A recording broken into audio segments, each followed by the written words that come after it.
안녕하세요. 한국기술개발협회 경기 서북지부장 이권태 수석 전문위원입니다. 설 연휴 잘 보내셨죠? 네. 이번 설 연휴에도 어김없이 이렇게 귀성길이 막히는 그런 체증 현상이 있었습니다. 잘 다녀오셨고 건강하셨으리라고 믿습니다. 오늘의 그 환경 이슈는 필리핀에 버린 쓰레기 1200톤 평택항에 돌아왔다는 그 제목이 보이네요. 네. 아직 5100톤은 현지에 있다고 하고요. 환경부에서는 오늘 컨테이너를 조사한다고 그러고, 그린피스에서는 플라스틱 규제 시위를 하고 있다고 합니다. 작년 말 필리핀으로 수출돼서 쓰레기 수출이 논란이 됐던 플라스틱 폐기물이 결국 평택항으로 되돌아왔습니다.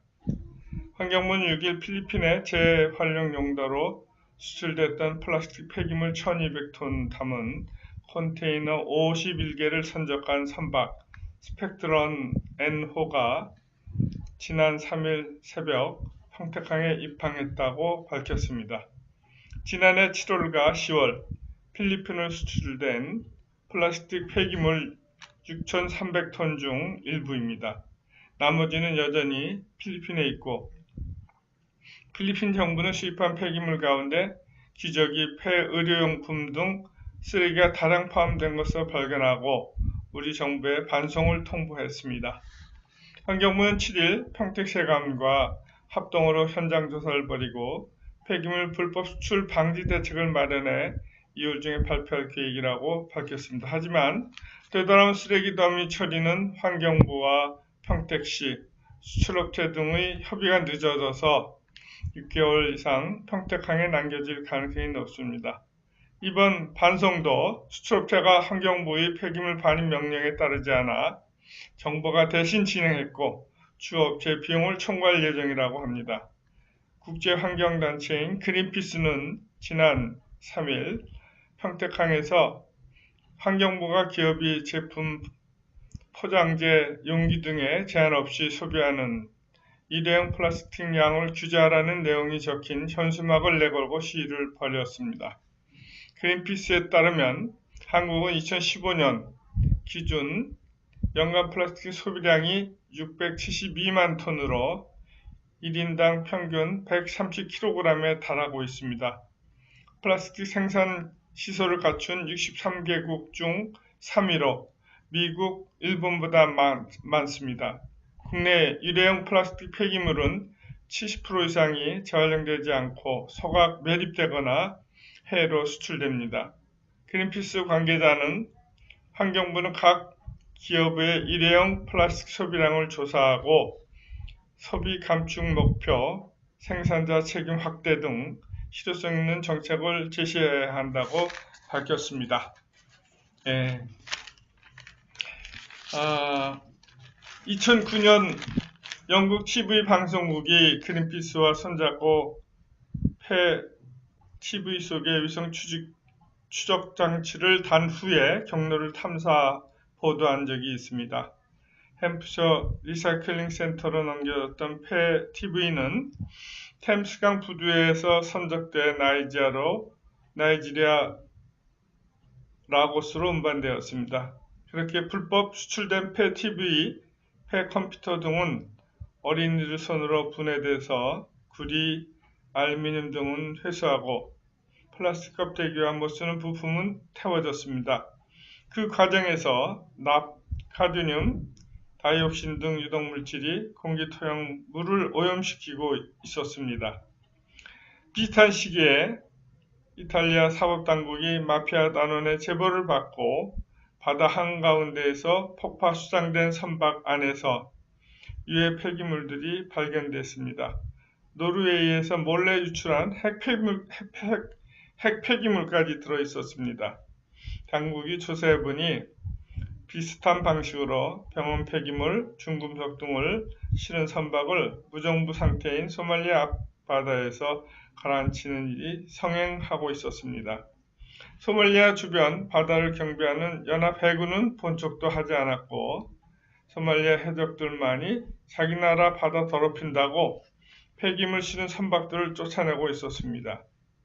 필리핀으로 불법 수출됐던 플라스틱 쓰레기 1200톤이 3일 평택항으로 돌아왔습니다. 쓰레기를 수입해 간 업체의 부지에는 한국산 쓰레기 5100톤이 더 쌓여 있었다고 합니다. 수출할 때에는 합성 플라스틱 조각이라고 했지만 기저귀, 폐정부, 의료 폐기물 등이 섞여 있었고 작년 11월 필리핀 언론의 보도 후에 현지 환경단체가 한국 대사관 앞에서 시위를 벌이기도 했습니다. 수입업체는 한국인이 절반 지분을 가진 사실상 한국 기업이라고는 주장이 나왔습니다. 1987년 3월 3,168톤의 쓰레기 싣고 뉴욕을 떠나 바지선이 노스캐롤라이나로 갔다가 방송에 노출되면서 쫓겨나왔습니다. 그 후 미국 내 6개 주와 멕시코 등 3개국 앞바다를 112일 동안 방황했는데 멕시코는 해군까지 동원해서 바지선의 영해 진입을 막았습니다. 쓰레기는 결국 그해 10월 더럽고 위험한 폐기물을 싼 값에 처리해준다고 못 사는 나라에 갖다 버리는 것은 부도덕한 행위입니다. 일본 쓰레기, 중국 쓰레기가 그런 방식으로 한국에 들어온다고 생각해 보십시오.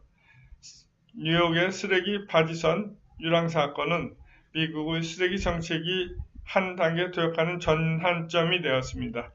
우리도 이번 사건을 플라스틱 쓰레기 위기를 알리는 신호로 받아들여 대책을 잘 강구해야 된다고 생각합니다. 오늘 환경마크 인증제도 다음으로 넘어가 보도록 하겠습니다.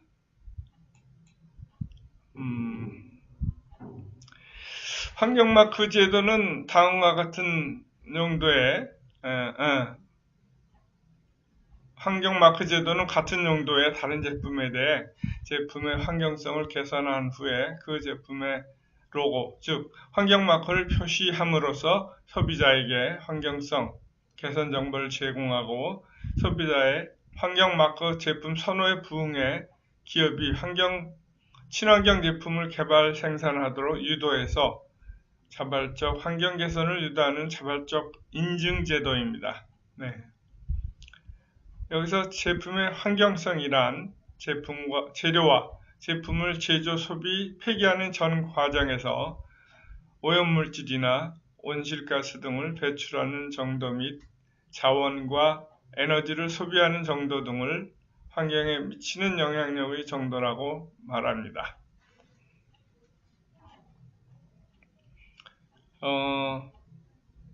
여기서 로고를 보시면 푸른 나뭇잎의 이미지는 그 자체로 친환경 이미지를 대변하며 동그란 형태로 감싸진 형상은 지구를 지키는 친환경 제품임을 나타냅니다.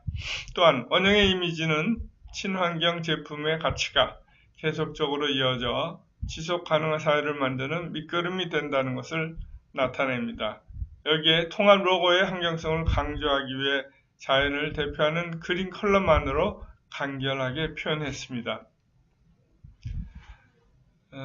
환경마크의 추진 목적은 환경마크 제도를 통해서 소비자는 어떠한 제품, 서비스의 환경성이 뛰어난지 정확히 파악할 수 있으며 기업은 환경마크 인증을 통해 자사 제품이나 서비스의 높은 환경성을 홍보할 수가 있습니다. 법적 근거로서는 환경기술 및 환경산업지원법 제17조 환경표지 인증과 환경부 고시 환경표지 인증 심사 신청 수수료 및 사용료, 환경부 고시 환경표지 대상 제품 및 인증 기준, 환경표지 인증에 대한 업무 규정 등이 있습니다. 환경마크 제도는 환경기술 및 환경산업 지원법 제17조에 근거해서 국가, 곧 환경부가 시행하는 인증제도입니다. 1992년 4월 첫 출범 이래로 제품 전 과정에서의 종합적 환경성뿐 아니라 품질, 성능이 우수한 친환경 제품을 선별하여 환경마크를 인증해주고 있습니다. 환경마크 제도는 동일 용도의 제품 서비스 가운데 생산, 유통, 사용, 폐기 등 전 과정 각 단계에 걸쳐서 에너지 및 자원의 소비를 줄이고 오염물질의 발생을 최소화할 수 있는 친환경 제품을 선별해 정해진 형태의 로고, 곧 환경표지와 간단한 설명을 표시하도록 하는 자발적 인증 제도입니다.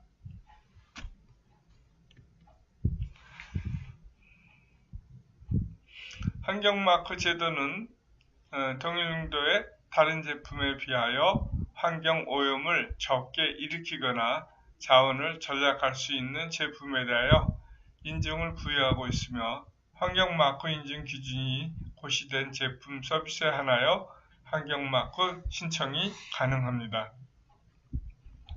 곧 인증 기준이 없는 제품 서비스에 대해서는 신청이 불가능하다는 뜻이겠죠. 인증 대상 제품을 보면 사무용 기기, 가구 및 사무용품, 주택 건설용 자재, 재료 및 설비, 개인용품 및 가정용품, 가정용 기기, 가구, 교통, 여가, 문화 관련 제품, 산업용 제품, 장비, 복합 용도 및 기타 서비스 등 환경 표지 대상 제품 및 인증 기준 고시 별표 1과 2에 따른 대상 제품입니다. 제외 제품도 있는데요. 제외 제품은 식품위생법에 의한 식품이나 약사법에 의한 의약품 및 의약외품, 농약관리법에 의한 농약, 또 산림자원 및 자원의 조성 및 관리에 관한 법률에 의한 임산물로 지정된 목제품 등이 인증 대상 제품 외 제품으로 되어 있습니다. 법적 근거는 아까와 마찬가지로 환경기술 및 환경산업지원법 제17조 이하입니다. 예.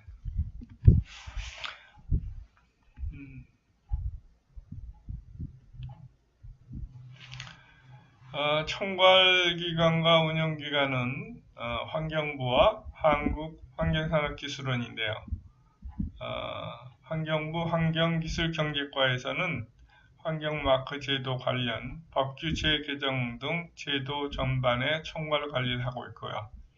환경표지 대상 제품 및 인증기준 고시나 공공기관의 친환경 상품 구매 실적 파악 및 공고, 기타 환경마크 제도와 관련한 기술적, 행정적 지원 등을 하고 있고, 운영기관인 한국환경산업기술원에서는 환경마크 대상 제품의 선정 및 대상 제품별 인증 기준 제정, 개정, 그리고 환경마크 인증 및 인증 제품에 대한 사후관리 등을 하고 있습니다. 인증 절차 업무를 보면 인증 기준이 있는 제품과 기준이 없는 제품으로 나눠질 수가 있습니다. 인증 기준이 없는 계정일 경우에 신청업체에서는 인증 기준 재개정 신청을 하게 되면 선정 개정 제안서를 접수를 하고 기초자료를 접수해서 위원회를 개최해서 대상 제품 선정위원회, 인증기준 설정위원회 등을 거쳐서 위원회 결과를 대상 제품 선정 결과, 기준안 제정 결과, 기준안 개정 결과 등을 통보하게 됩니다. 인증기준 재개정안이 확정이 되면 환경부에서는 환경표시 대상 제품의 인증 기준을 고시를 하거나 또 환경표지 대상 제품 및 인증기준 고시 요청을 받게 되어 있습니다. 인증 기준이 있는 경우에는 가운데 있는 라인처럼 인증 신청을 하게 되면 신청서를 접수하고 서류 검토, 현장 검증, 시험 분석 의뢰, 심의위원회 개최, 심의 결과 통보, 환경표지 사용 약정 체결 을 하게 되는데 이 모든 과정을 한국환경산업기술원이 운영기관으로 하게 되어 있습니다. 사후관리 경우에 있어서는 인증업체가 사후관리 사전 예고를 하고 자체 품질관리 내역서를 요청하게 되면 서류 검토, 현장조사, 시험 분석 의뢰, 심의위원회 개최, 심의 결과 통보, 부적합 제품의 인증 취소 요청 등을 거쳐서 인증이 취소되거나 또는 유지하게 되어 있습니다.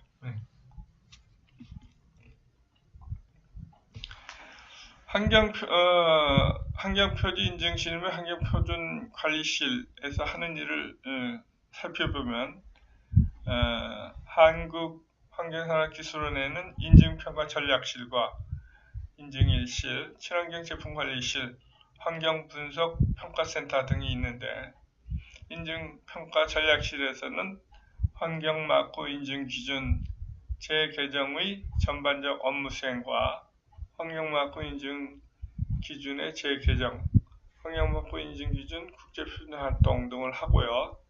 인증 1실에서는 환경마크 인증의 재반적 업무 수행, 환경마크 인증 신청 상담, 환경마크 최초 인증 및 갱신 인증에 관한 업무, 그리고 환경마크 인증서 발급, 인증업체 및 인증 현황에 대한 데이터 관리, 해외 환경마크 인증 지원에 대한 인증 및 검증을 대행하고 있습니다. 친환경 제품관리실에서는 환경마크 인증 제품에 대한 사후관리의 세반적인 업무 수행을 하고요. 인증 제품 기준 준수 여부를 조사하고 환경마크 도안부단 사용 등을 조사를 하거나 사후관리 업무를 상담하고 있습니다. 환경분석평가센터에서는 환경마크 인증 및 제품 환경성 관련 시험 분석 업무를 수행을 하고 시험 분석에 대한 접수 및 성적서 발급, 또 시험 분석 장비 및 시설 유지 보수 관리, 시험 분석 업무 상담 등을 하고 있습니다. 환경마크를 인증받게 되면 어떠한 이점이 있는지 살펴보도록 하겠습니다. 정부 포상제도에 추천을 받게 되어 있습니다. 환경기술 및 환경산업지원법 제33조에 의해서 환경마크 인증제품 생산기업을 정부 포상제도에 추천, 친환경 산업 육성 및 저탄소 녹색성장 유공등을 포상하게 되어 있습니다. 그 다음에 인증제품 홍보 및 유통 판매처 개척 지원을 하는데 매월 뉴스레터 및 광고를 활용하여 인증제품을 홍보하거나 대형마트, 백화점, 쇼핑센터 등의 친환경 상품 판매 장소를 설치 운영하도록 되어 있습니다. 그 다음에 공공기관의 의무 구매 사항이 있는데 녹색 제품 구매 촉진에 관한 법률 제6조에 의해서 공공기관은 구매하고자 하는 품목에 환경마크 등 친환경 상품이 있는 경우 의무적으로 구매를 해야 합니다. 단, 현저한 품질이 저하되거나 공급이 불안하거나 다른 우선 구매의 이행이 있거나 긴급한 수요 충당 등 불가피한 경우는 예로 하고 있습니다. 지자체 및 정부 운영 제도에서 인증제품 사용을 혜택 받도록 되어 있습니다. 서울시 등 전국 지자체에서 녹색 구매 기준 제정 및 공사 시방서를 통해 환경마크 인증 제품을 우선 구매하고 있습니다. 녹색 기업 지정 제도, 친환경 건축물 인증 제도 등 정부 운영 제도에서 환경마크 인증 제품을 사용 시 가산점을 부여하도록 되어 있습니다. 기타 조달청 우수제품 등록 지원을 받게 되어 있는데 종합기술평가서 발급 업무를 하도록 되어 있고 해외 환경 마크 인증을 지원하도록 되어 있습니다. 우리가 관심 있는 부분, 환경 마크 인증 심사원은 어떻게 하면 됩니까? 하는 과정인데 양성 과정이 있고요. 사업 추진 배경 및 목적을 보면 환경마크 인증 심사 업무의 전문성 강화 및 역량이 있는 환경표지 인증심사원 양성을 통해 인증 소요기한을 단축시키는 데 배경이 있고, 환경마크 인증심사원 양성 과정을 통해 환경마크 인증 전문성 강화 및 인증심사 업무를 심사의 업무에 대한 효율화 제고의 목적이 있습니다. 사업 개요는 교육 대상으로서는 환경마크 인증심사원 자격 취득 희망자이고, 법적인 근거로서는 환경표지 인증에 관한 업무규정 제50조 및 52조에 자세히 나와 있습니다. 교육 시기는 매년 상하반기 2회이고, 교육기간은 이론 및 인증 실무교육 5일 과정이 있고, 총 교육 시간의 80% 이상 이수한 자에 대하여 수료증을 배부하며 환경 인증심사원 자격시험을 볼 수 있는 자격이 부여가 됩니다.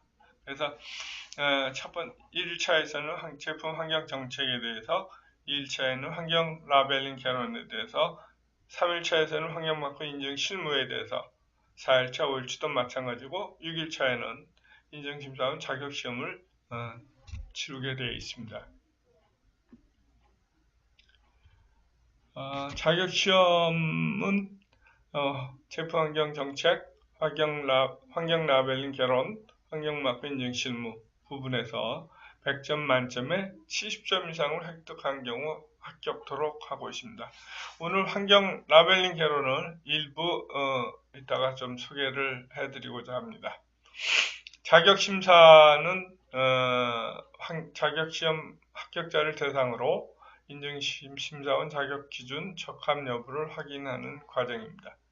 환경표지 인증에 관한 업무규정 제50조 인증심사원의 자격기준에 나와 있는데, 이공계열 4년제 대학 졸업 이상 또는 이에 상응하는 학력 소유자나 이공계열 4년제 미만 대학 졸업 후 2년 이상의 실무 경력이 있는 자나 이공계열 이외에 4년제 대학 졸업 후 2년 이상의 실무 경력이 있는 자나 이공계열 이외에 4년제 미만 대학 졸업 후 4년 이상의 실무 경력이 있는 자, 또 고등학교 졸업 후 6년 이상의 실무 경력이 있는 자로 자격 기준을 정하고 있습니다.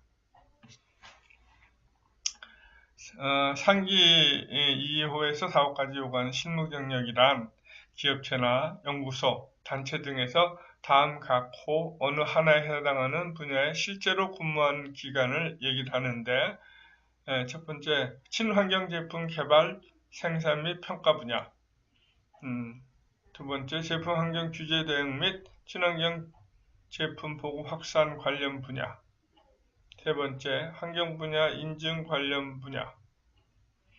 네 번째, 제품 환경성 품질 시험 검사 분야. 다섯 번째, 환경부 및 기술원의 환경 관련 분야에 실제로 근무한 경력이 있는 사람들로 한정되어 있습니다. 인증심사원 양성 과정의 운영 절차를 보면, 희망하는 신청인은 신청 및 수강료를 납부하고 시험 결과를 따라서 자격 심사를 거쳐서 인증심사 활동을 하게 되는데, KT 한국환경산업기술원에서는 환경 인증심사원에 대한 교육 계획 수립을 하고 계획 공고해서 교육 신청을 접수받고 위원회를 구성하여 강사 및 출제위원을 위촉합니다. 그래서 교육 실시를 5일간 한 후에 자격 시험을 실시를 하게 되는데, 채점 결과표를 인수하고 결과보고 및 통보, 자격심사 접수, 심사원증을 발행하게 됩니다. 그 과정에서 평가위원회에서는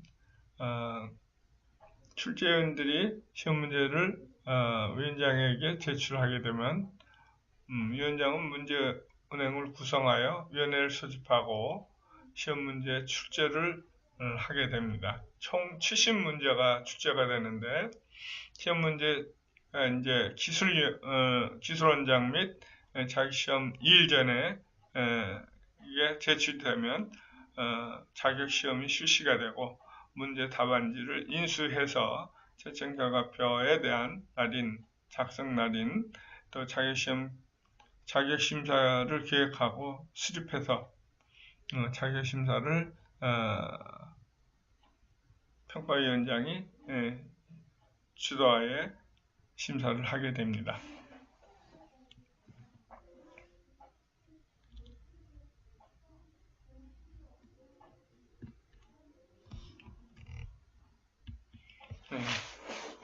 여기까지는 이제 환경마크 인증심사원 양성과정 및 자격시험에 대해서 말씀을 드렸고, 이번에는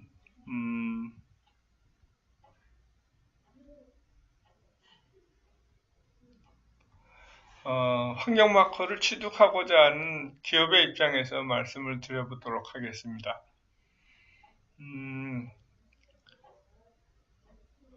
지금 한국환경산업기술원의 환경마커에 대해서 어떻게 홍보하고 있는지 나타내는 그림인데, 소비자에게 환경 정보를 제공하고 기업에게는 환경 제품을 개발 생산하도록 유도하는 제도이다. 이렇게 설명이 되어 있고, 인증 절차 및 방법에 대해서 그림과 같이 설명이 되어 있어요. 인증 신청을 하게 되면 확인 및 검증을 하고 심의 의뢰서를 작성하고 심의위원회 개최해서 결과를 통보하고 환경마커 사용료 납부 및 인증서를 교부하고 환경마커를 사용하며 사후관리를 받도록 되어 있는데, 인증 절차는 환경마커 인증신청서를 제출합니다. 신청서는 한국환경산업기술원에 신청서가 이제 비치가 되어 있고, 신청업체에서는 신청서를 작성해서 제출하면 됩니다. 인증신청서를 접수를 하는데, 기술원에서는 신청서 검토 및 신청서 수수료를 납부를 안내하고, 신청업체에서 신청서를 납부하게 되면 기술원에서 신청서 및 제출 서류에 대한 서류 심사를 하게 됩니다.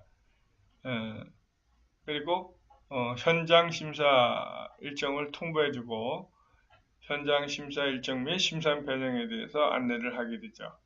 그래서 현장 심사 제품 인증에 관련된 현장 심사를 진행을 하게 되는데, 기술원에서는 제출 서류와 현장의 일치 여부를 확인하고, 신청업체에서는 시험기간에 시험 분석 의뢰를 하게 됩니다.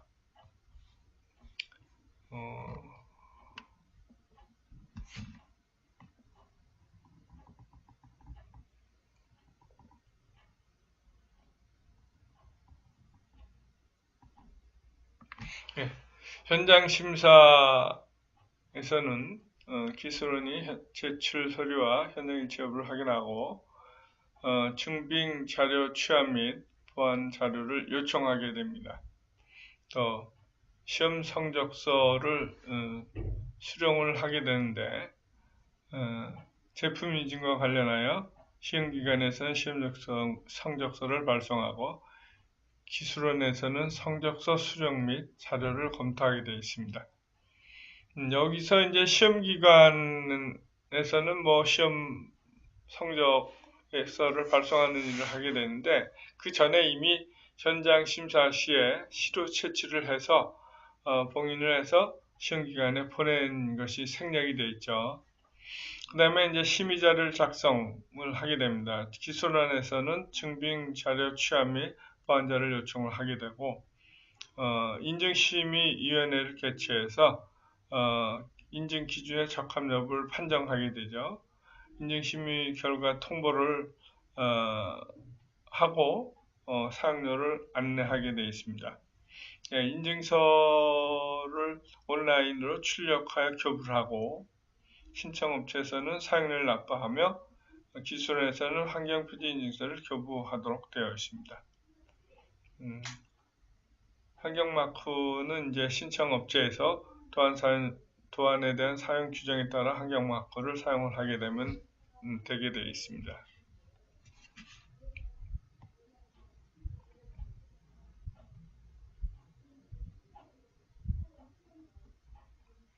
그 환경마크 사용과 관련하여 환경표지 인증에 관한 업무 규정을 만들어서 인증기관이 작성하여 환경부의 승인을 받도록 되어 있습니다. 인증 신청을 할 때에는 환경마크 대상 제품에 적용되는지 확인한 후에 다음 서류들을 작성하여 한국환경산업기술원에 제출하면 되는데요. 그 서류는 사업자 등록증 사본 일부, 환경표지 인증 신청서 일부, 제품 환경성 관련 자료 일부, 제품의 품질 관련 자료 일부, 그 외에 인증 기준에 적합한지 여부를 확인할 수 있는 증빙 서류 일부. 다만 공인기관의 시험 성적서의 경우에는 한국환경산업기술원 실무자 협의 후 제출할 수가 있습니다. 제품 실물 또는 제품 사진이나 그림 표시된 자료, 제품에만 해당이 됩니다. 또 환경표지 인증 신청서 및 증빙 자료의 작성 및 제출 방법에 대한 구체적인 내용은 품목별 인증 신청 안내를 참고하시면 되겠습니다. 신청 비용 기본 수수료는 제품당 5만 원이고 인증 심사비는 엔지니어링 사업대가 기준 산업공장 고급기술자 1단가 곱하기 소요일수 출장비는 공무원 여비 규정에 의한 제2호 여비 등인데 대략 계산을 해보니까 제품 하나당 이렇게 심사를 받는 비용이 한 200만 원 정도가 대략 소요가 되더라고요. 엔지니어링 사업대가 기준 출장비는 최신의 기준을 적용하고 소요일수는 사업장 종류 및 규모에 따라 달리 부여될 수가 있습니다. 부가세 10%가 별도로 부과됩니다. 그 다음에 인증 기준의 적부 판단을 위한 시험 검사 및 생산 현장 확인, 검증 절차를 말씀을 드리면 한국환경산업기술원 실무자가 시중 또는 생산 현장에서 시료를 채취 봉인한 후 신청인은 봉인된 시료를 다음 시험기관에 의뢰하여 시험 결과에 대한 성적서 원본을 한국환경산업기술원에 제출하도록 되어 있습니다. 국가표준기본법 제23조 2항에 또는 동법 시행령 제16조 규정에 따른 인정받은 공인시험 검사기관이죠. 중앙행정기관의 장이 소관법률에 의하여 인정한 공인검사기관, 또 ISO, IEC 17025 규정에 적합한 해외 공인시험 검사기관 등입니다.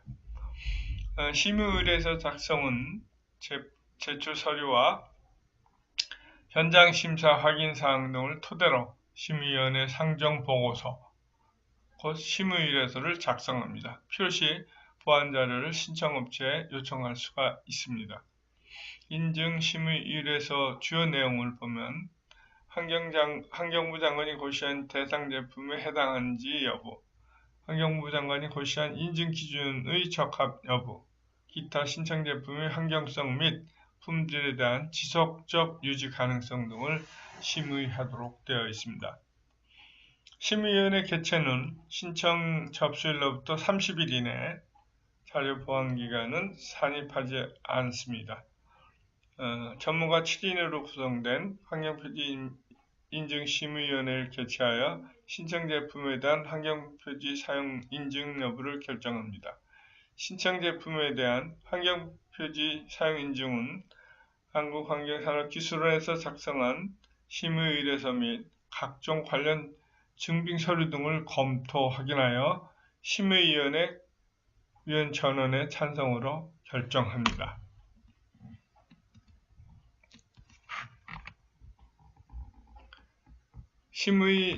인증심의 결과는 심의위원회 폐회 이후 일주일 안에 신청인에게 통보되며 결과에 따라 다음과 같이 진행이 됩니다. 사용 승인될 경우에 있어서는 기술원에서 환경표지 사용료를 안내를 하고 업체에서는 환경표지 사용료를 입금하고 환경표지 사용 계획서를 제출하도록 되어 있습니다. 그리고 기술원 업체에 환경표지 사용 약정을 체결하고 업체에서는 환경표지 인증서를 발급받습니다.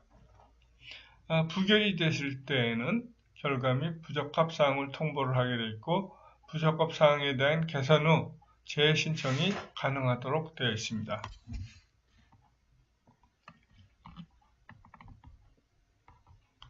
환경표지 사용료 납부 및 인증서 교부에 대한 사항으로 환경표지 제도의 운영과 연간 환경표지 사용료는 인증 승인 제도 제품의 전년도 연간 매출액을 기준으로 산정합니다.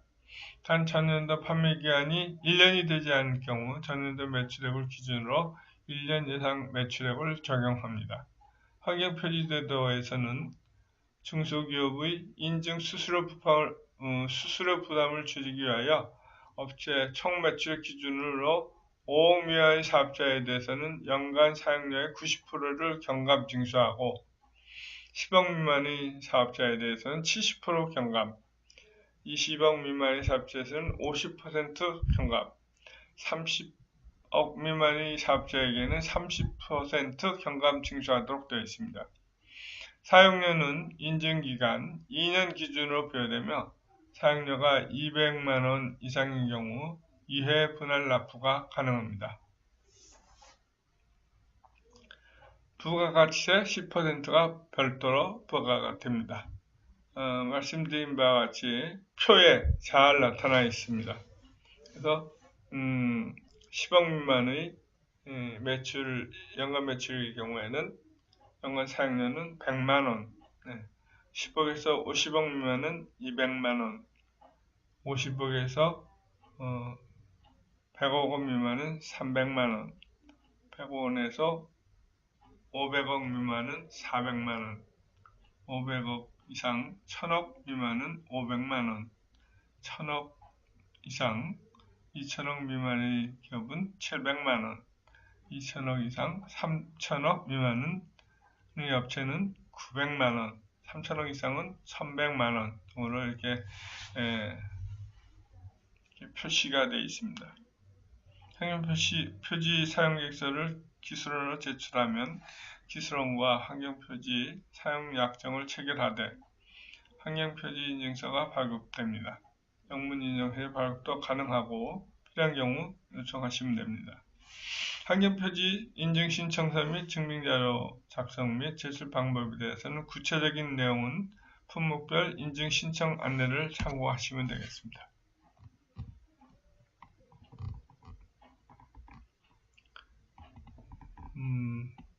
환경표지의 사용에 대해서 환경표지는 사용인증이 승인된 제품 및 홍보물 등에만 사용해야 되며 환경표지 사용 규정 및 방법을 준수해야 합니다. 인증도안 및 사용 방법에 대해서는 별도로 되어 있고요. 사후관리는 환경표지 인증 제품에 대한 소비자 신뢰도를 확보하고 인증 제품 및 사업장이 인증 기준을 지속적으로 유지하고 있는지 여부를 조사하기 위하여 실시하고 있습니다.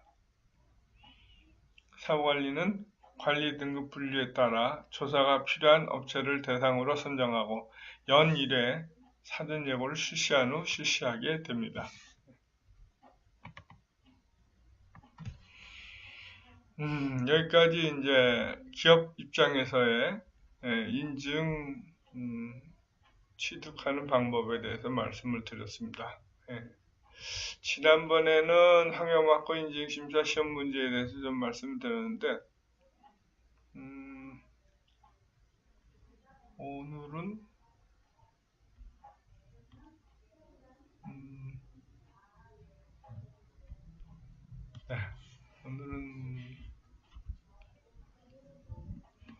환경마크 환경 라벨링 개론에 대해서 좀 설명을 하도록 하겠습니다.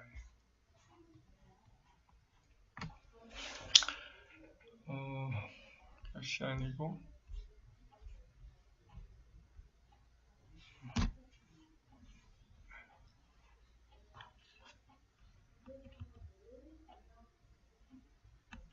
네. 환경 라벨링 개론의 이제 개요 부분부터 설명을 하도록 하겠습니다.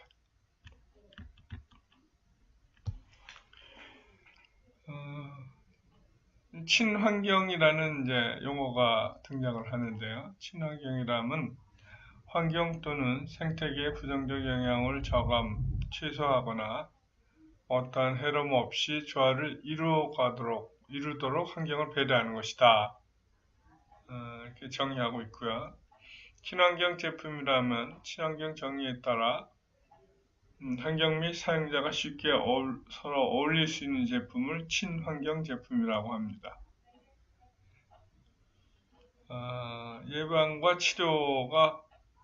예방이 치료보다 최선이다라는 기본 철학을 토대로 긍정적인 환경 영양 제도를 선정하고 제품 설계 단계부터 환경성을 반영한 제품, 곧 친환경 제품이죠. 또 경제 성장과 환경 파괴 분리를 실현시키는 제품이다. 모엠베러 상품과 서비스는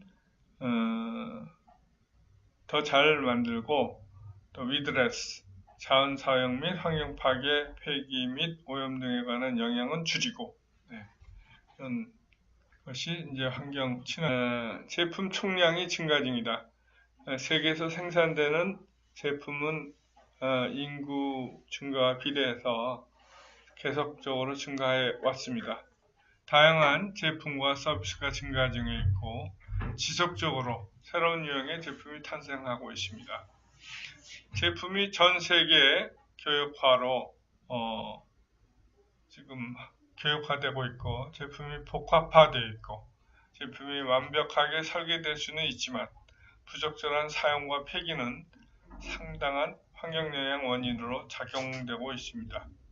제품 전 과정에서 다양한 이해관계자가 포함되어 있으므로 이런 복합적인 요소가 환경에 영향을 미치고 있는 것입니다. 지속 가능한 소비 생산 SCP라고 하는데요. 이를 위한 제품의 중심 관리 중요성이 대두하게 되는데요. 지구 경제는 자원 효율성이 중요한 개선임에도 불구하고 자원 집약적 소비 및 생산의 패턴에 기초하고 있습니다. 세계는 환경이나 기후, 식량, 물, 재정 및 경제 등을 포함한 왕성한 활동 및 자원 관련한 다양하고 상호 연결된 지구적 위기로부터 예측할 수 없는 도전에 직면되어 있습니다.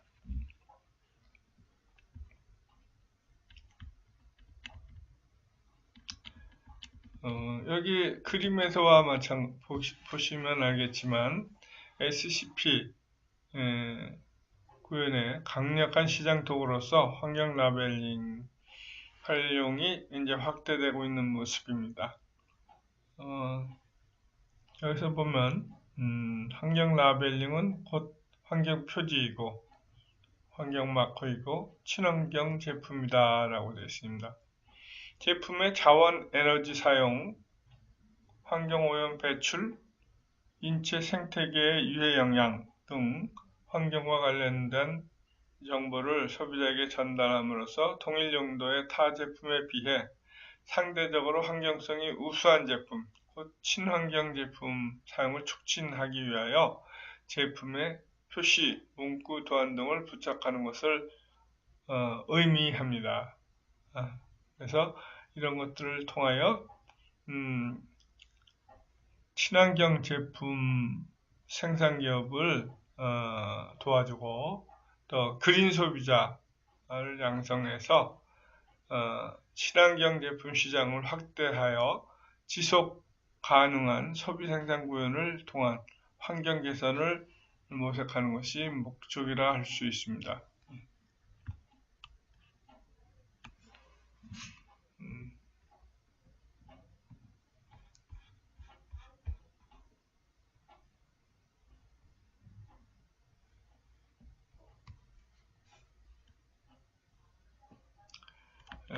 환경 라벨링 출연에 대한 개요를 설명하고 있습니다. 환경 라벨링의 기원은 1970년대 환경보호 관심이 증대하고 친환경 소비 문화가 태동하게 되는 때부터 1980년대 선도기업의 제품 환경 마케팅화가 시작이 되죠. 재활용에 대한 우수성 등 이렇게 앞장세워서 친환경 제품에 대한 마케팅이 시작이 되었고 1990년대에는 정부 차원의 인증 필요성이 대두되어서 국제기구의 환경 라벨링 정의를 규정하는 단계까지 오게 됩니다. 2000년대에는 제품 환경 규제 강화 및 환경 라벨링 역할이 증대가 되고 2010년대에는 지속가능 소비 생산 SCP가 이슈화되는 시기가 도래하게 됩니다. 1990년대 후반부터 선진국의 산업환경 관리 정책이 시장 메커니즘을 활용한 전과정 제품 책임주의를 표방함에 따라 산업계는 제품의 생산, 유통, 소비, 폐기에 이르는 제품 전과정에 걸친 환경영향 관리에 부단한 노력과 함께 환경 마크를 적극 활용하기 시작을 했습니다.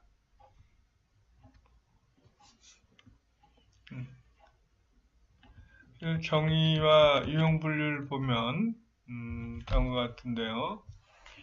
환경 라벨링은 제품 환경 정보를 소비자에게 알려주기 위한 목적의 라벨로 OECD나 UNCTAD, UNEP, ISO 등 국제기구에서 환경 라벨링을 정의를 이렇게 하였습니다. OECD는 환경 라벨링은 다른 유사한 제품보다 상대적으로 친환경적인 제품을 소비자에게 알리고 이에 대한 소비를 촉진하기 위하여 사설기관 또는 공적기관이 수행하는 라벨이다. UNCTAD는 환경 라벨링은 동일한 범주의 다른 제품보다 상대적으로 친환경적인 제품을 소비자들이 식별할 수 있도록 도와주는 정보 수단이다. UNEP에서는 환경 라벨링이란 제품 전과정 동안 제품의 환경적 영향을 전반적으로 평가한 결과 기초하여 독립된 기관이 라벨 사용을 인증하는 자발적 프로그램이다. 이렇게 정의하고 있고 ISO에서는 제1유형 환경표지제도 전과정적 사고를 기초로 특정 제품군 내에서 제품의 전반적인 환경 친화성을 표시하여 제품에 대한 환경표지의 사용을 부여하는 인증서를 수여하는 자발적이며 여러가지 기준에 기초한 제3자 프로그램이다 라고 이렇게 규정을 하고 있습니다. 그림에서와 같이 환경 라벨링 정의에 따른 유형을 분류를 하면 환경 라벨링은 강제성 여부에 있어서는 임의 인정에 속하고 또 운영 주체로서 보면 법정 인정, 정부 주도의 운영으로 볼 수 있고 그다음에 기준 특성을 보면 다중 속성이고 유형 사례를 보면 환경 마크 등이 여기에 속한다고 말씀드릴 수가 있습니다. 환경 라벨링의 유형을 보게 되면 그림과 같이 여러 가지 라벨을 볼 수가 있습니다. 여기 좌측 맨 위에서부터 보면 국제환경 라벨링 네트워크 JN이죠. 우리나라를 포함한 유럽연합, 독일, 북유럽, 일본 등 전 세계 47개 시행국가와 국가의 라벨링 기구로서 지금 활동을 하고 있습니다. 그 다음에 에코텍스, 폐기에 대한 인증, 섬유 제품에 대한 국제적 환경 인증 라벨이죠. SCS, 미국의 비영리 인증 전문 기업으로서 환경, 산림 인증, 식품 등에 대한 인증 프로그램을 운영을 하고 있습니다. 에너지 스타 프로그램, 미국의 환경보호청 EPA 주관의 에너지 저감 프로그램입니다. TCO 프로그램, 스웨덴의 IT 제품에 대한 환경 라벨링이고요. EPEAT, 전기전자 제품의 환경성 평가 툴입니다. 그 다음에 바이오 프리퍼드 프로그램으로 미국 농림부 주관의 유기성 원료 사용 제품 인증에 대한 프로그램이고요. 네, 오른쪽 위로 올라가 보시면 M1이라고 되어 있죠. 건축자재 방출량 분류이고 EC1 이건 실내 바닥재용 페인트 방출량 인증입니다. 그 다음에 DFE 프로그램 미국의 환경보호청 주관의 가정용, 산업용 화학제품의 유해물질 사용 저감 프로그램입니다. 그 다음에 워터젠스 라벨이라고 해서 미국 환경보호청 주관의 물사용 제품 저감 프로그램이고 그린카드 인증 프로그램, 미국 비영리기관인 그린카드 환경위원회 주관의 실내 공기질 관련 제품 인증 프로그램입니다. NSF 마크, 미국 비영리 기업인 Public Health and Safety Company의 인증 프로그램입니다. 에너지 소비 라벨링, EU 주관의 가정용 가전제품의 최소 에너지 소비 라벨입니다. 네, 까지 설명을 드렸고요.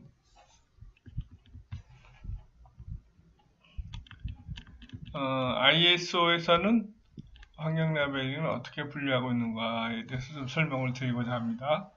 제품 또는 서비스의 환경 측면, 곧 환경과 상호작용할 수 있는 활동, 제품, 서비스 이런 것들을 환경 측면이라고 그러는데 이런 것들을 나타내는 주장으로서 라벨이나 로고, 문구, 심볼, 그래픽 등으로 이렇게 표시하는 거죠. IS 규정에 따른 환경 라벨링의 목적은 여기 나와 있고, 그 다음에 IS 규정에 따른 환경 마크의 유형을 보면 세 가지 타입이 있는데, 타입 1은 ISO 14024 최종 소비자 및 산업 소비자를 대상으로 하고 하나 이상의 환경 측면의 이슈를 가지고 있으며 공공구매와 관련하여 되어 있고 매우 높은 신뢰성으로서 제3자 공인기관에 의해서 인증받도록 되어 있습니다. 타입 2는 ISO 14021로 최종 소비자를 대상으로 하고 하나의 특정 환경 측면에 포커스를 맞추고 있으며 원칙적으로 다중 이슈에 적용하며 제조 책임에 따른 라벨, 곧 자기 선언을 하는 것이 특징입니다. 타입 3는 ISO 14025로 교육 및 산업 소비자, 최종 소비자 등이 타겟이고 제품 환경 영향에 관한 합리적인 기술 제품 정과정의 기초에서 지금 관심을 보이고 모든 제품 및 서비스에 적합하고 연구 실무자 책임으로 평가하며 특정 상황에서는 제3자 공인기관의 검증을 받도록 되어 있다. 이렇게 말씀드릴 수가 있습니다.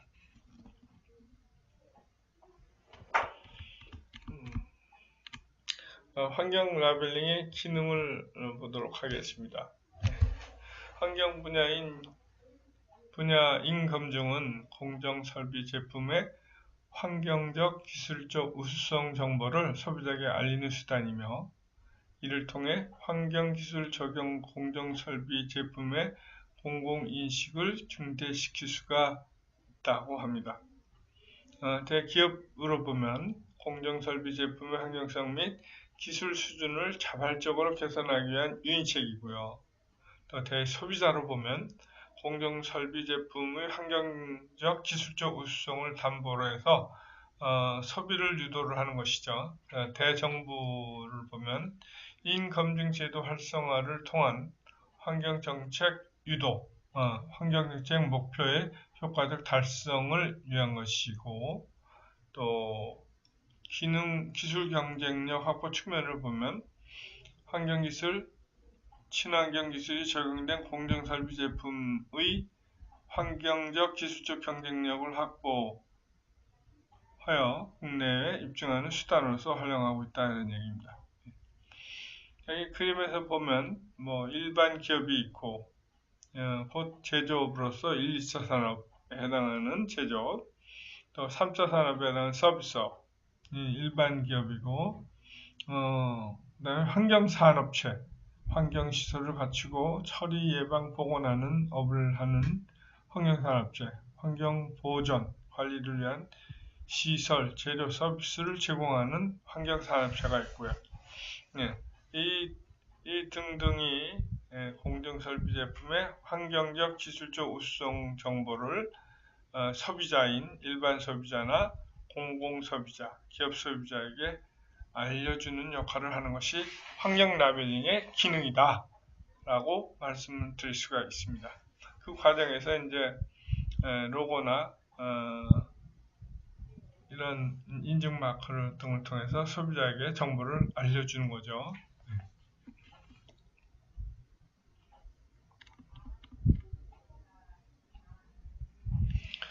환경 라벨링의 기능 세 번째로 기업의 지속가능 생산 체계에서 시장을 주도할 수 있는 마케팅의 도구이다 이렇게 말씀드릴 수가 있는데 일반 현황을 조사를 해보면 공장 레이아웃, 전과정 흐름도나 세부 생산 공정, 기업 활동에 따른 투입량 및 배출량을 파악할 수가 있고 환경영향 항목 리스트를 작성을 할 수가 있습니다. 그 다음에 주요 환경 측면에 도움이 되는데 도출할 수가 있는데 환경영향평가 기준표를 작성하고 환경영향 평가 항목 리스트를 작성을 하고 환경 관련 법 규제 리스트를 작성을 해서 환경 규제 정보망을 구축하여 그 법망을 잘 빠져나갈 수 있는 대책을 마련할 수가 있겠죠. 그다음에 환경 방침을 설정을 하게 되는데 지속적 개선, 오염 예방, 환경 관련 법령 준수, 기업 및 시험소 요구사항 준수 등이 이제 포함된 환경 방침서를 작성하게 됩니다. 그래서 공정이나 매체 관리 그리고 항물질 리스크 관리를 통해서 목적을 달성하는 것이죠. 그 다음에 환경정책 목적 및 목표 설정, 환경 방치 및 주요 환경 측면을 기초로 구체적인 내용이나 목적 또는 목표들을 설정하게 되어 있습니다. 그 다음에 이게 이런 것들은 이제 소비자 보호 측면에 있고요. 환경 경영 시스템 프로그램 책정 및 운영, 부서 및 담당자별 역할에 따른 실시사항, 개별 목표, 일정 목표 달성 시기 등이 포함된 구체적인 환경 개선 실시 계획서 작성 및 운영, 조직 시스템 관리를 통해서 이제 이루어지겠죠. 점검 및 시정 조치, 모니터링 및 특정 항목 리스트를 작성을 하고 시정 예방 조치 보고서를 작성하고 법 규제 준수 여부 체크리스트를 작성해서 환경 감사 에코 C를 작성하게 되어 있습니다. 보고 심사 체크리스트에 따른 결과 물어가거나 경자 자기 평가를 통해서 환경 회계, 환경성 평가를 하게 되어 있습니다. 이것을 통해서 제품 설계 및 개발 시에 에코 디자인 틀을 사용하게 되고 그에 따른 원부 자재를 구매를 하고 또 친환경 제품을 생산해서 환경 막부를 인증받고 환경 개선 및 환경 개선 기여 및 매출을 증대하는 것이 목적이다.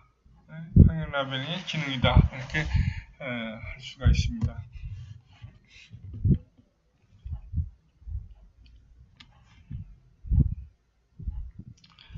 친환경 라벨링의 기능 세 번째 중에서 친환경 기술 적용 제품의 산업화 전환 정책의 핵심 브릿지 기술 업무 사례를 소개하도록 하겠습니다.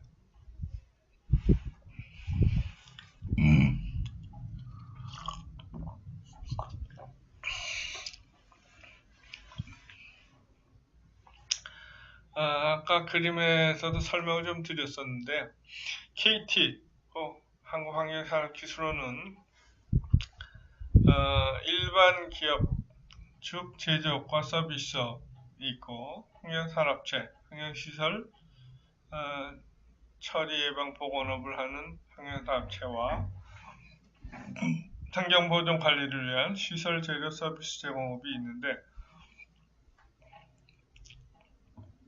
이 과정에서 환경산업, 환경기술 정보 수집 및 보급을 확산시키고 또 이 기업들이 환경기술 R&D 사업계획 과제 관리 성과를 확산시키고 환경 비전을 육성시켜서 환경 신기술, 녹색기술 적용을 유인하고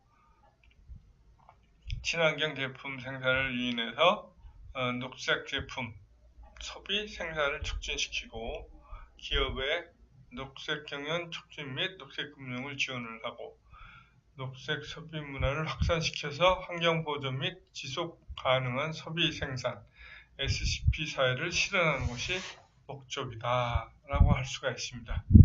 이 과정에서 KT의 주요 고객 중에 하나인 일반 소비자와 공공 소비자, 기업 소비자에게 이런 환경 라벨링에 대한 적극적인 홍보와 사용을 권장함으로 해가지고 환경 보존 및 지속 가능한 소비 생산 사회를 실현하는 것이 목적이다라고 말씀드릴 수가 있습니다. 시장 메커니즘 원칙이라는 것이 있는데 환경 라벨링 인증 기준에서 요구하는 수준의 친환경성이 보장된 제품의 생산 기업이 있고 또 라벨링이 부착된 친환경 제품을 구매해서 기업에게 친환경 제품을 생산 유인하는 소비자가 있습니다. 그런데 생산자가 환경 라벨링 요건에 적합한 친환경 제품을 개발 생산하기 위한 전제 조건은 친환경 제품 생산을 위해 투입되는 비용 대비 친환경 제품 판매 시 얻게 될 시장 이익이 더 커야 된다는 얘기죠. 소비자도 일반 제품보다 더 비싼 돈을 주고서라도 환경 라벨이 부착된 제품을 사용함으로써 본인에게 귀속되는 편익이 더 크다는 사실을 인식해야지 된다는 것이 시장 메커니즘 원칙입니다.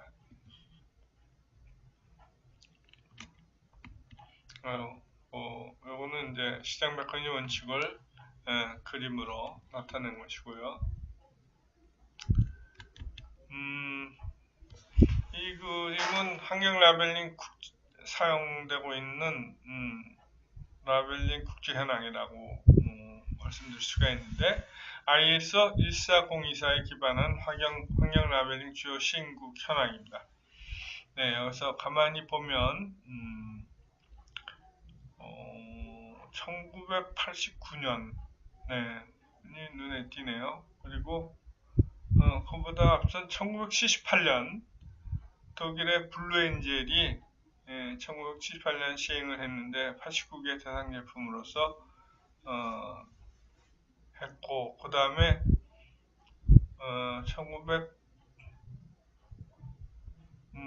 1988년 캐나다 에코로고가 있습니다. 그리고 뉴질랜드 89년 환경 선택이 있고 그 다음에 일본 에코마크 1989년 또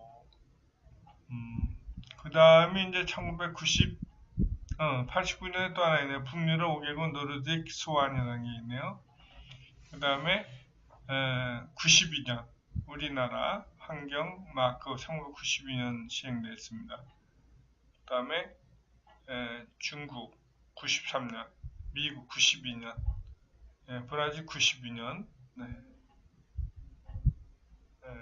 이렇게 시행이 됐습니다. 그래서 이런 것들이 이제 국제 환경 라벨링 네트워크라고 해서 제인이 있습니다. 우리나라를 포함해서 유럽 연합, 독일, 북유럽, 일본 등 전 세계 48개 국가 라벨링 세계 협의 기구를 탄생하게 되죠. 그것이 1994년 설립이 되었습니다.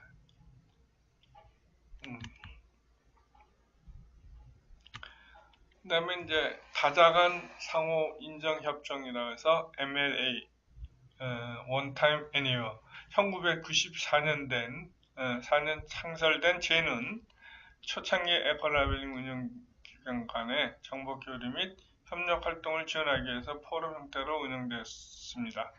1998년부터 각 제도 간 상호 인정 협정을 지원을 하고 2001년부터는 각국 에코라벨링 제도를 통합하여 운영하는 방안을 논의하기 시작했습니다.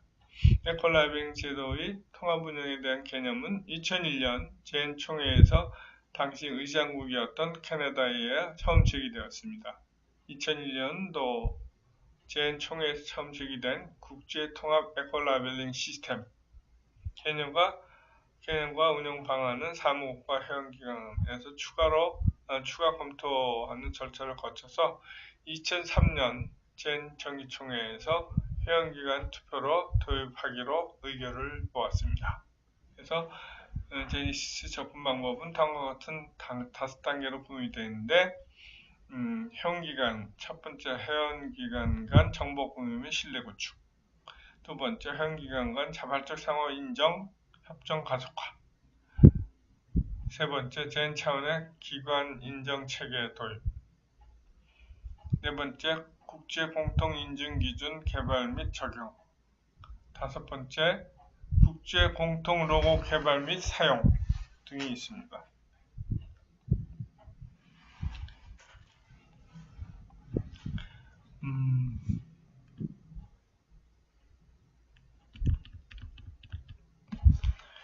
국제통합 에코라벨링 시스템 제네시스는 제네시스 가입을 위한 검증은 모범 실천 규약의 개별 검증이라고 하고 젠 이사에서는 ISO 14024 원칙과 ISO 가이드 65를 바탕으로 방법론을 수립하였습니다. 신청은 젠 구성원은 젠 사무국에 제네시스 인정 정밀 검토를 신청하면 1차 문서 정밀 검토를 거쳐서 2차 현장 정밀 검토, 시정 조치, 2차 문서 정밀 검토를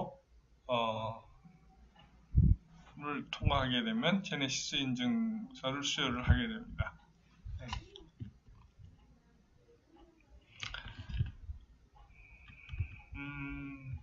다음은 ISO 환경 라벨 국제 표준에 대해서 설명을 하도록 하겠습니다. 시간이 그렇게 많이 남지는 않았는데 ISO 환경 라벨 국제 표준은 그래서 표준이라는 용어가 나오는데 표준이라면 주어진 상황에서 최적의 질서 달성을 목표로 공통적이고 반복적으로 사용하기 위해 제반 활동 또는 그 결과에 의한 규칙, 지침 또는 특성을 규정한 문서로서 합의를 바탕으로 작성되고 인정된 단체에 의해 승인된 것이다. 여기서 국가 표준하면 국가표준기본법 제3조에 나오는 것으로서 국가 표준이라면 국가사회의 모든 분야에서 정확성, 합리성, 국제성 제고를 위해 국가에서 통일적으로 준용하는 과학적, 기술적 공공기준으로서 측정 표준, 참조 표준, 성문 표준 등 이 법에서 규정하는 모든 표준을 말합니다. 하고 있고요.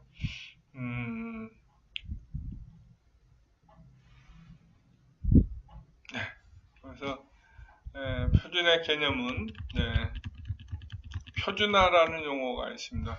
스탠다디제이션, 실제 또는 잠재적 문제에 대하여 주어진 상황에서 최적의 질서 확보를 목표로 공통적이고 반복적으로 사용하기 위한 기술상을 확립하는 활동이다. 즉 표준화란 표준을 제정하고 이를 시행하는 것이다. 말씀드릴 수가 있고요. 표준화 환경의 변화는 과거에서는 대량 생산을 위한 호환성 확보를 해서 했는데 현재는 표준이 세계 경제를 지배한다 라고 말씀드릴 수가 있습니다. 세계 시장의 일체화로서 각국이 공통적으로 적용할 표준이 필수적이게 되고 WTO, TBT 협정을 통해서 국제 표준을 국내 표준의 기초로 사용하도록 의무화되어 있고, 특허권을 지닌 국제 표준이 증가하고 있고, 연구개발이나 지적재산권, 국제 표준 동시 추진의 중요성이 증대가 되고 있다. 표준화 대상 분야가 확대되고 있다. 새로운 유형의 출현으로 기업 활동에 미치는 영향이 증대가 되었고, 주요 국가의 전략적 표준화 활동이 추진되고 있습니다. EU나 미국, 일본, 중국 등 국가들도 국제 경쟁력 강화 측면에서 세계 시장에 영향을 미치는 국제 표준의 전략적 대응을 강화하고 표준화 활성화 정책을 펴고 있습니다. 그러니까 표준을 장악하는 국가가 기술을 장악하는 것이고, 기술을 장악하는 국가는 반드시 표준을 장악을 해야 된다, 이런 말이 나오게 되어 있습니다. IS 규격 제정 절차는 좀 생략을 하도록 하겠습니다. 네.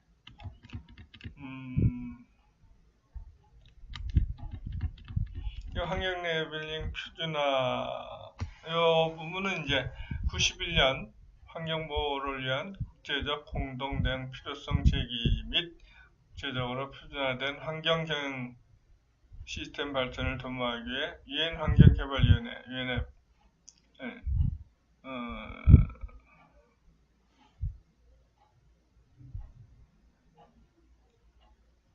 국제표준화기구 ISO 및 국제선자위원회 IEC에서 환경경영에 관한 국제표준 제정을 요청을 하게 됩니다.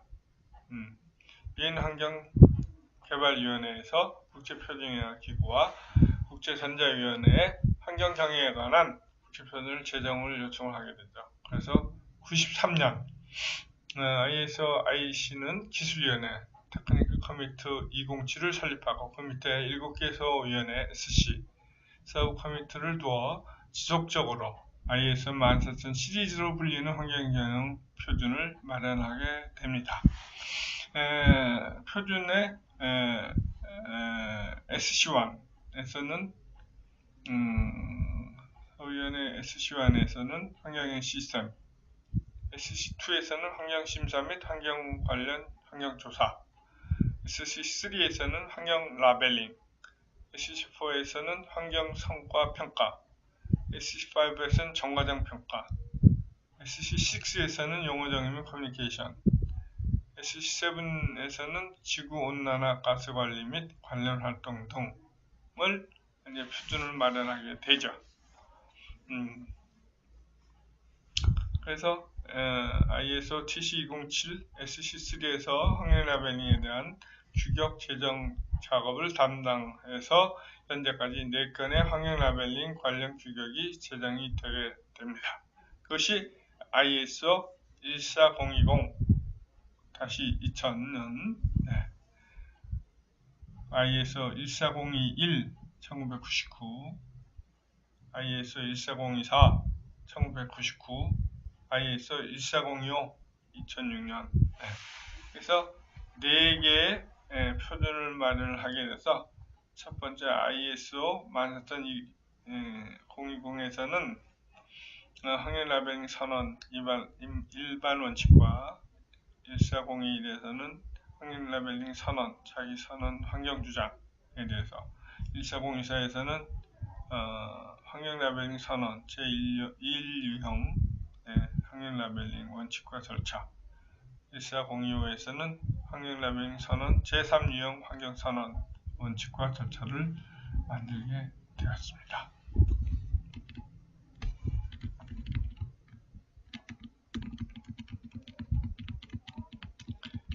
구체적으로 이제 만들어진 ISO 환경 라벨링의 유형 사례를 보면은 아까도 말씀드린 바와 같이 제1유형과 2유형, 제3유형이 있는데 제1유형은 ISO 14024에 근거를 하고 있고 로고 및 간단한 설명을 통해서 공개하고 있고 주요 활용 대상으로서는 일반 소비자, 대량 구매자, 범위로서는 제품 정과정, 다중 속성, 인증 여부는 제3자 인증이고요. 제품 정거장에서의 환경성 우수 제품을 선별하여 인증하고 있고, 상위 20% 내지 30%의 우수 제품을 선별 인증하고 있습니다. 제2 유형으로 보면 일반 명칭이 자기 선언 환경성 주장. ISO 관련 규격은 ISO 14021. 공개 방법은 문구나 심벌을 통해서. 범위는 특정 효과, 다중 속성 및 단일 속성 및 다중 속성의 특정 효과가 있고, 환경성 주장의 자기 선언으로서 인증을 일반적으로 비인증하고 있고, 기업의 기만적인 환경성 주장은 있을 수가 있기 때문에 공정거래 차원에서 규제가 돼야 된다는 지금 사항이 특별사항으로 있습니다. 제3유형으로서는 환경 탄소 성적 표지로서 ISO 14025 공개 방법은 데이터 시트 및 그래프. 주요 활용 대상은 산업계 구매자 및 일반 소비자이고, 범위는 제품의 정과정, 인증 여부는 제3자 인증으로서 제품 정관에 걸친 정량적 환경정보 표시라고 할 수가 있습니다.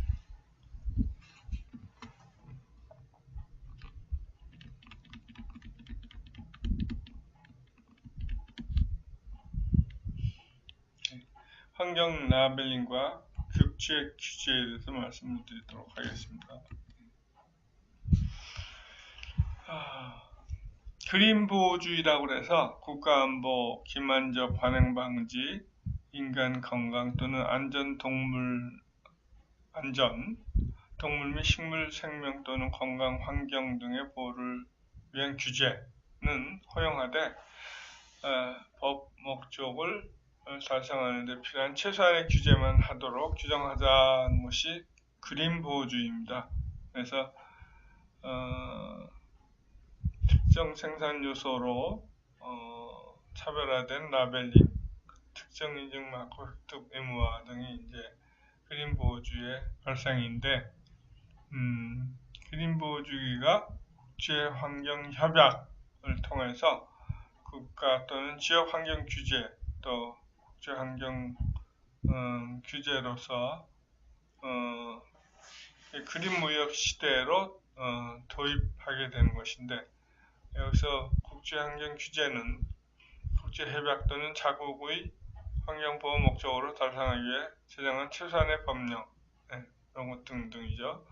또 그린무역 시대는 규제에 적합한 제품만 시판 허용하자는 것이 그린무역 시대의 목적이고요. 그래서 규제 이행을 위한 광의의 표준 스탠다드를 활용을 해서 적합성 검증을 위해 강제 또는 임의 인증제도 등을 활용하자. 그래서 1차 선언, 2차 선언, 3차 선언이 있습니다. 이 정도로 해서 넘어가겠습니다. 요 다음부터는 이제 ISO의 14020, 14024, 14025에 대한 일반 원칙 등을 이제 서술해 놓은 것입니다.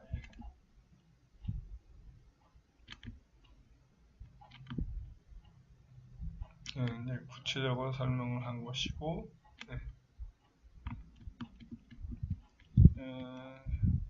이게 자기 선언한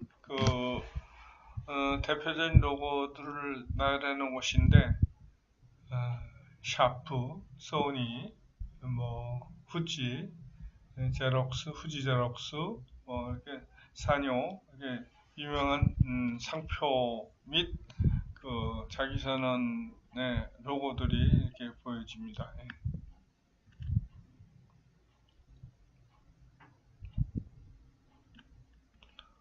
그 다음에 요거 제3유형으로서 ISO 14025에 의해서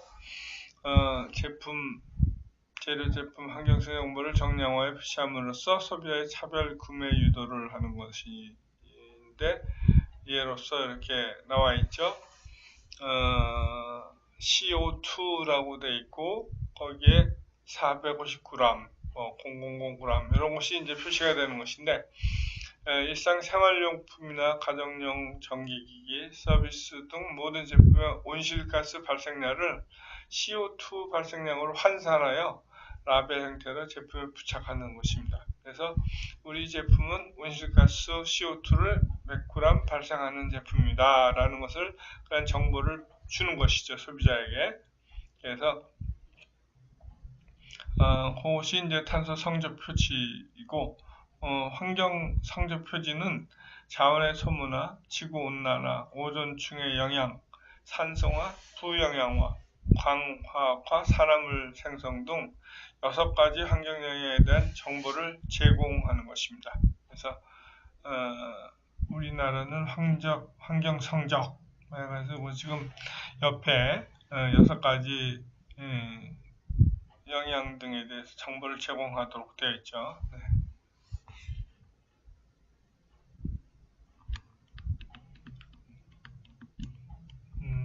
이거는 ISO 14020과 14024에 대한 기본 원칙을 요약한 것입니다.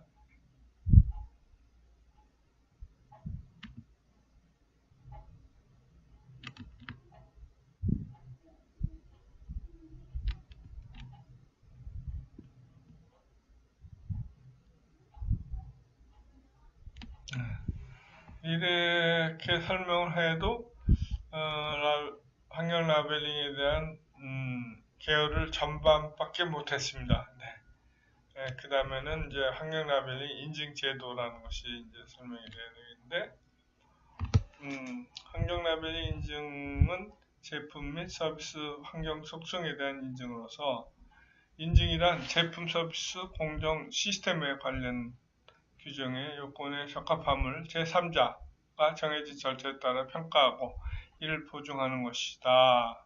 네, 곧 적합성을 평가하는 것이다 라고 말씀드릴 수가 있고요. 각종 법령에 따라 시행되는 규칙, 규제, 인증 등은 표준을 활용을 하고 있는데, 우리나라의 경우에서는 2016년 현재 법정 의무 69개, 법정 임의 97개 등 166개의 인증이 운영되고 있다 말씀드릴 수가 있습니다. 그래서 우리가 말씀드린 환경마커 인증제도의 속성에 대해서 말씀드리면, 일단은 국가표준기본법에 근거하고 있고, 제품 규격에 대해서는 시험 방법, 규격 등을 측정 표준이나 참조 표준을 통하여 제품 규격을 만들어서 인증을 받도록 하고, 그에 따른 검증을 시험 검사 등을 통해서 하도록 되어 있다는 것을 이렇게 말씀을 드리는 그림입니다. 네. 인증은 적합성 평가다. 그리고 인정은 뭐냐? 인정은 규정된 요구사항에 대하여 적합성 평가 기관이 적격한지 공식적으로 실증하는 제3자 증명활동이다. 이렇게 알면 되고, 인증은 제품 프로세스 시스템 사람 또는 기관 등에 대한 규정된 요구사항의 충족 여부를 검증하는 활동이다. 그래서 적합성 평가의 객관성이 요구되는 경우 제3자가 실시한다.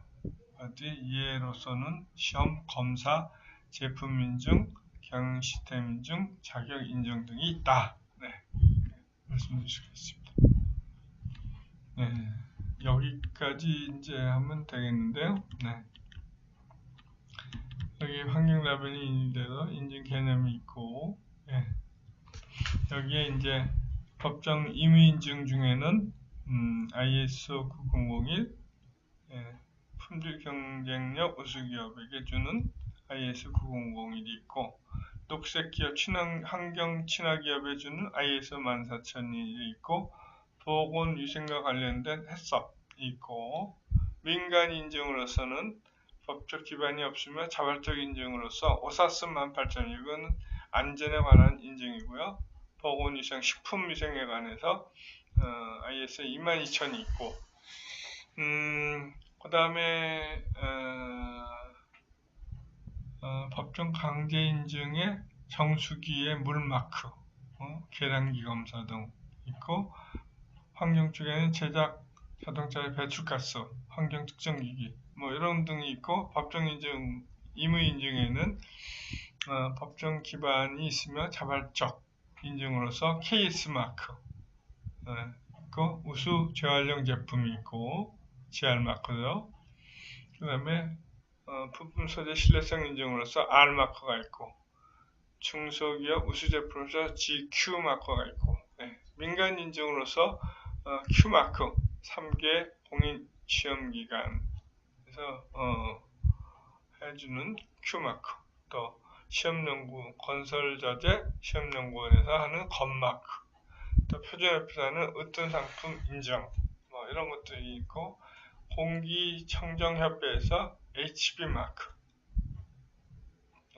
표준협회에서 로하스 마크 등등이 있습니다. 그런 것이 민간 인증이라고 할 수 있습니다.